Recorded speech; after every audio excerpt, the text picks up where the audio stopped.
రోజు మనం అటుకులు ఉప్మా చూద్దాం. అటుకులు ఉప్మాకి కావాల్సిన పదార్థాలు ఉల్లిపాయ, అటుకులు, పచ్చిమిర్చి.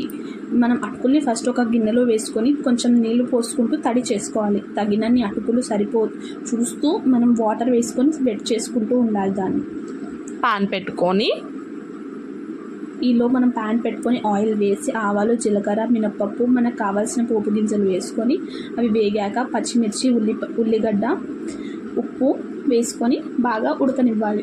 పచ్చిమిర్చిని కొంచెం కరివేపాకు వేసుకోవాలి. అవి బాగా వేగాక మనం అందులో కొంచెం తగినంత పసుపు వేసుకొని వాటిని మగ్గనివ్వాలి. అవి మగ్గాక మనం అందులో అటుకులు యాడ్ చేసుకోవాలి. అటుకులు యాడ్ చేసుకున్న తర్వాత దాన్ని మనము చెదరకుండా నీట్గా కలుపుకోవాలి. మరీ మెత్తగా కాకుండా మంచిగా కలుపుకోవాలి.